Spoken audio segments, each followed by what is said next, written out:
Taylor Swift attended the birthday of her close friend and longtime colleague Jack Antonoff. Taylor Swift stood talking and enjoying a glass of champagne at Jack Antonoff's birthday party. Taylor Swift and Jack Antonoff are two friends and colleagues who often appear together at major events. Taylor Swift has had plenty of collaborators over the years, but none of them have stuck quite like Jack Antonoff. Since their 2012 meeting, the pair have worked together on 10 albums and a few one-off singles, and became best friends in the process.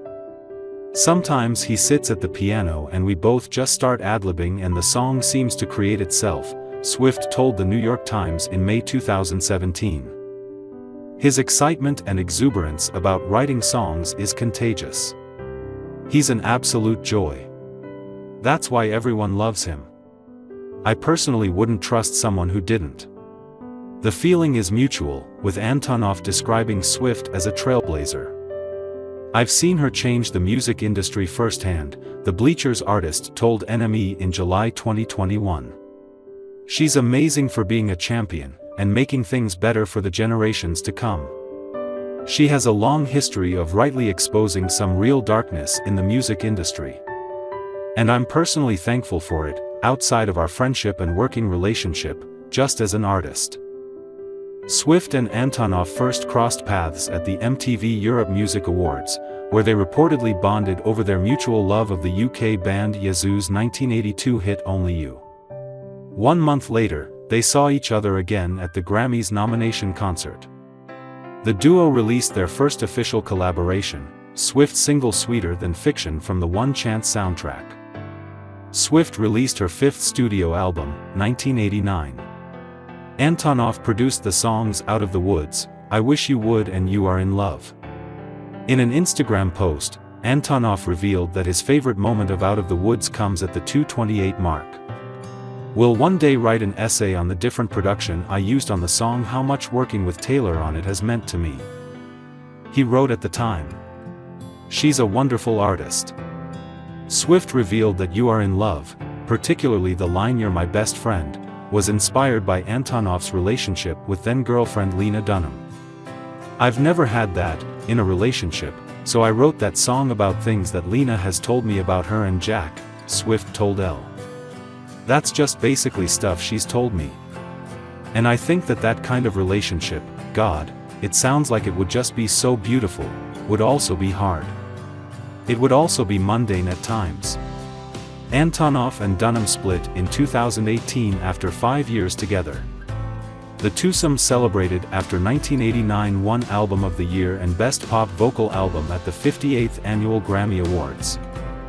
We wrote and worked on 1989 in the tiniest spaces, Antonoff wrote via Instagram after the ceremony, alongside a photo of Swift giving him an emotional hug. A lot of time over voice notes and email. It really encourages me that those small dream-like ideas between friends can become Album of the Year. Winning a Grammy for records you make the same way you did when you were a kid is important to me. Swift released her sixth studio album, Reputation, which featured production from Antonoff on the tracks Look What You Made Me Do, Getaway Car, Dress, This Is Why We Can't Have Nice Things, Call It What You Want and New Year's Day. Swift and Antonoff collaborated again on her seventh studio album, Lover, which was her first release after her departure from Big Machine Records. Antonoff produced 11 songs on the LP, including Cruel Summer, The Archer, Cornelia Street and the title track. Swift surprised the world, then hunkered down amid the coronavirus pandemic, with her eighth studio album, Folklore. While the album featured production from new collaborator Aaron Dessner of The National, Antonoff worked on 7 tracks, including Betty and August. Antonoff starred alongside Swift in the Disney special Folklore, The Long Pond Studio Sessions, which was about the making of the album. Swift dropped her second surprise album of the year, Evermore, which again featured production and writing by Antonoff. He's credited on Gold Rush and Ivy. Folklore won Album of the Year at the Grammys, making Swift the first woman to win that award 3 times. She also won for Fearless in 2010. And at Taylor Swift, from 1989 to here. Goddamn.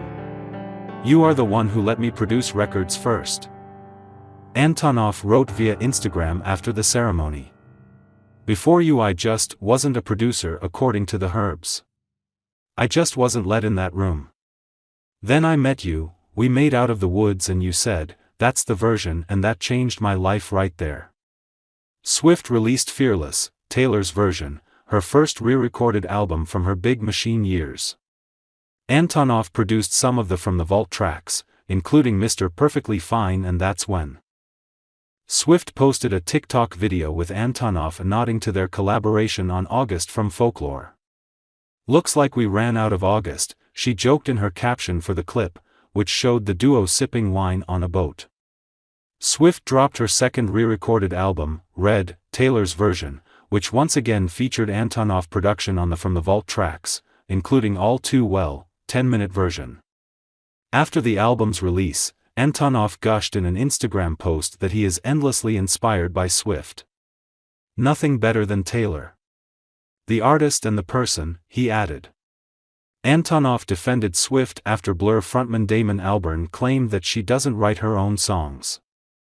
"I don't care if Damon Albarn or anyone likes or doesn't like something," he said during an interview on the What podcast. "But to unequivocally make a statement that isn't true, that you actually have no idea about, and not to get too deep on it?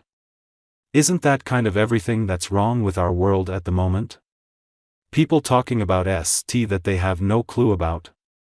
Taylor Swift's Cruel Summer earned its distinction as one of the most unlikely #1 hits in U.S. history last year after it topped the most competitive songs tally for years after its release.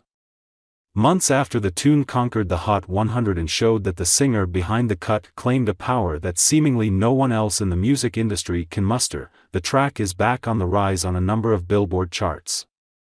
Cruel Summer climbs on 3 of Billboard's weekly rankings this frame. It also returns to another, as Americans can't seem to get enough of Swift's electropop smash. On this week's Hot 100, Cruel Summer lifts in an important manner. The tune returns to the top 10 after recently falling outside the competitive region. It leaps from number 13 to number 10 on the current ranking of the most consumed songs in the U.S.